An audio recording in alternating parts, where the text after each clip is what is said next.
République démocratique du Congo, les violences sexuelles et basées sur le genre sont un fléau qui affecte les femmes et les filles, notamment dans les zones des conflits et des post-conflits. Au Sud Kivu, la situation est particulièrement préoccupante. Les femmes et les filles sont victimes de violences sexuelles, notamment les viols, les mariages forcés, les mutilations génitales féminines et d'autres formes de violences basées sur le genre. Ces violences ont des conséquences graves sur la santé physique et mentale, ainsi que sur la dignité et l'autonomisation des femmes. Elles sont souvent accompagnées de la stigmatisation, de la discrimination et de l'exclusion sociale. Malgré les efforts déployés par les organisations de la société civile, les gouvernements et les institutions internationales, les violences sexuelles et basées sur le genre restent un défi majeur. Il est essentiel de renforcer les capacités des femmes et des filles à les résister et à reconstruire leur vie.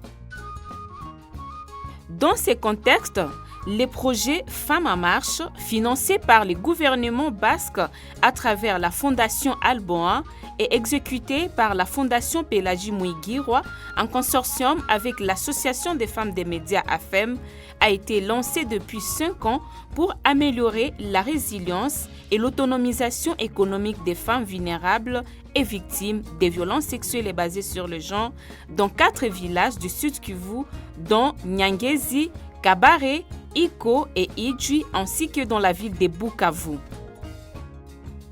La FM, qui est la Fondation Pélagie Mouigirwa, est une association sans but lucratif qui en fait travaille pour la promotion des droits des femmes.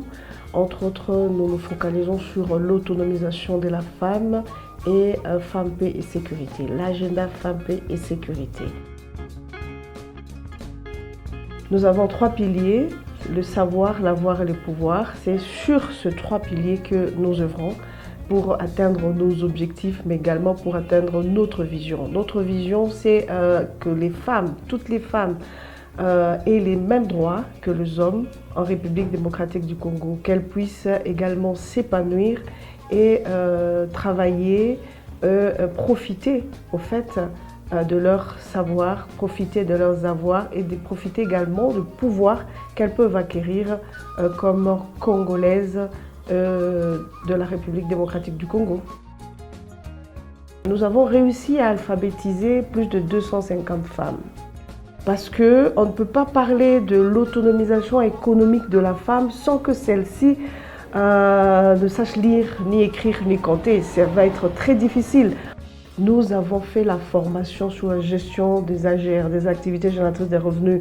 On devait maintenant former ces femmes pour savoir comment est-ce qu'elles peuvent gérer leur petite entreprise. Nous avons créé des unités de transformation. Nous avons aidé les femmes également à choisir ce qu'elles veulent pour, en termes d'AGR, activités génératrices de revenus.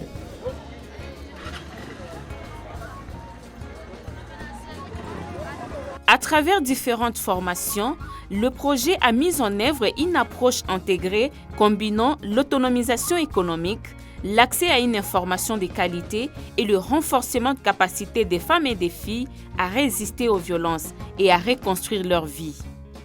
Les bénéficiaires se sont résolument engagés dans les activités d'épargne et de crédit au sein des AVEC, les métiers, l'agriculture et l'élevage.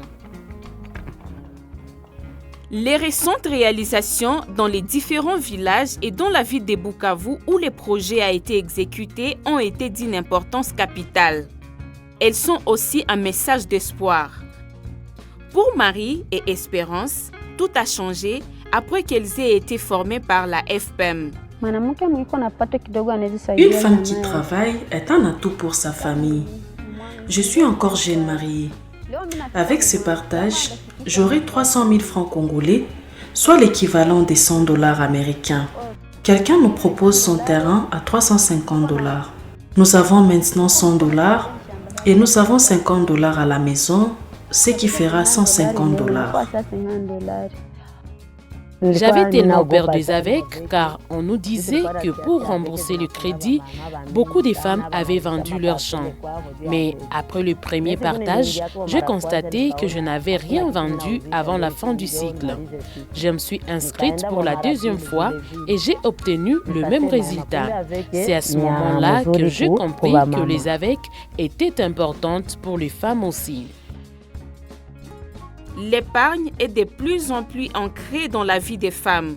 Si jadis, elles étaient uniquement occupées par les activités agricoles, de nos jours, grâce à leurs épargnes, plusieurs d'entre elles se consacrent à d'autres activités. Je tiens tout d'abord à remercier notre bureau des FPM. Grâce aux AVEC, mes enfants sont scolarisés et je peux payer mon loyer pendant que je suis veuve. Telle est la valeur ajoutée de cet AVEC. Autrefois, la femme ne comptait que sur sa roue. Pour se nourrir, on ne pouvait compter que sur l'apport de l'homme. Mais grâce aux AVEC, les femmes se retrouvent.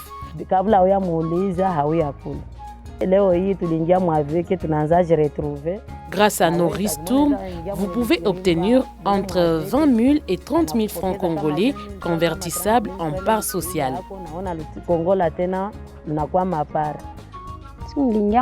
Au premier partage, en épargnant 100 000 francs, j'ai gagné 145 000 francs. J'ai acheté un cochon pour 100 000 francs et j'ai utilisé les 45 000 francs restants pour acheter des habits.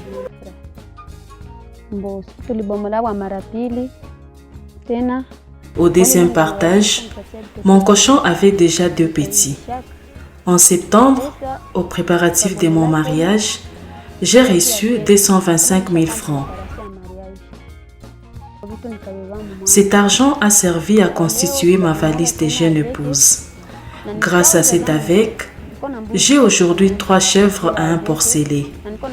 L'argent que j'aurai aujourd'hui servira à acheter notre champ.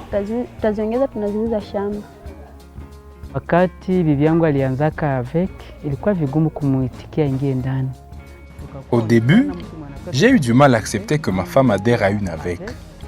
Mais après avoir été sensibilisé à son importance, mes doutes ont été dissipés. J'ai envoyé ma femme.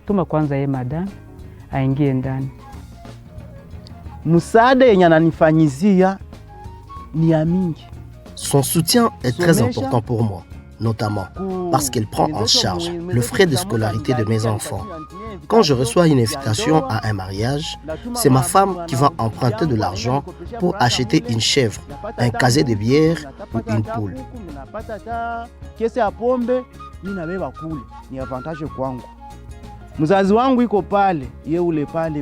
Ma mère, bien qu'elle soit âgée, est membre d'une AVEC.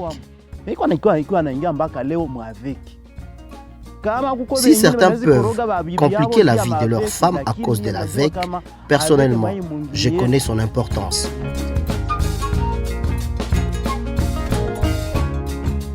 Afin de permettre aux femmes de contribuer aux revenus du ménage et de se prendre en charge, le projet a contribué à leur formation aux différents métiers. L'îlot d'Iko, un village de 7 km² situé sur le lac Kivu. Le village est caractérisé par un nombre élevé de jeunes filles mères célibataires sans aucune source de revenus. Le projet a permis de renforcer les capacités des femmes à gérer leurs ressources économiques et à développer des activités génératrices de revenus grâce à une formation en coupe-couture. En tout cas, avec FPM hapa iko tunaleta kwanza shukrani kubwa. Grâce à FPM, nous pouvons déjà remercier, car ici à Iko, les femmes n'étaient pas autonomes. Leur vie était très pauvre et elles n'avaient aucune aide en cas de difficulté.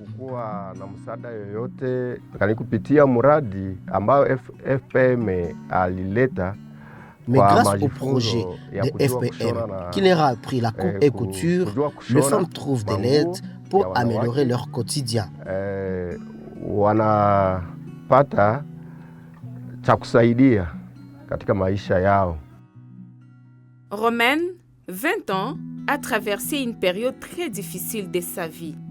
Enceintée puis abandonnée, Romaine a vécu avec ses traumatismes jusqu'au jour qu'elle a appris la coupe-couture.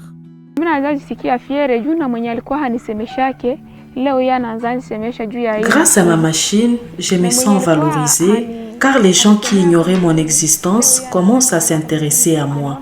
Celui qui m'a diffamée commence à m'éventer car il me voit occupée. Lorsque j'étais enceinte, je me sentais méprisée car l'auteur de la grossesse m'avait également rejetée. Je me sentais torturée car le responsable avait également rejeté la grossesse. J'ai beaucoup souffert. Je me sentais torturée. C'était comme si j'avais aucune utilité sur terre.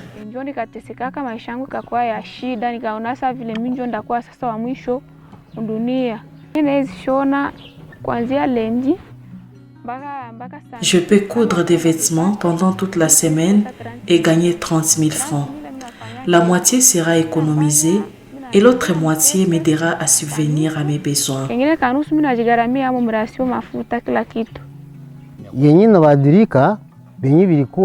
Les choses ont changé. Ce n'est plus comme avant, car elle a eu une machine qui lui permet de gagner de l'argent. Aujourd'hui, elle est capable d'acheter tout ce dont elle a besoin. Les choses évoluent positivement. Je suis très satisfait parce qu'elle a reçu une formation et des conseils adaptés à ses besoins.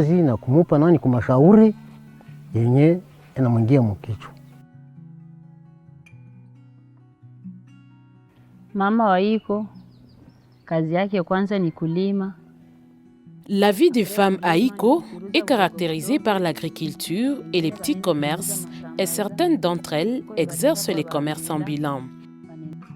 Tisa est parmi les bénéficiaires de la formation en coupe-couture. Mère de 7 enfants, dont les jumeaux, après la formation, Tisa est parmi les femmes qui ont bénéficié d'une machine à coudre. Avant la formation, il était même difficile de trouver un morceau de savon. Nous avons été formés et j'ai reçu une machine à coudre. Maintenant, mon mari n'est plus le seul à s'occuper de la ration. Peu importe ce que je gagne, s'il s'agit de sel ou de savon, il est content.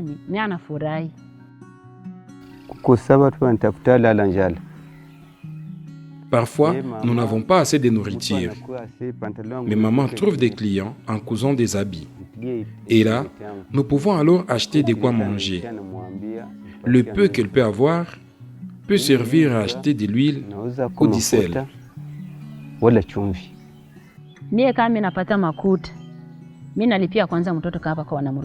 Si je gagne de l'argent, je paye les frais scolaires de mes enfants. Ensuite, j'achèterai mon matériel. Le peu d'argent qui me reste, je les mets de côté pour le petit commerce. En cas de besoin, je pourrai toujours compter sur lui. Ziliisha, mimi naenda uza tena, mimi nakusa kwa ile vichuruzi, mimi naona kama na hina hizi nisaidie.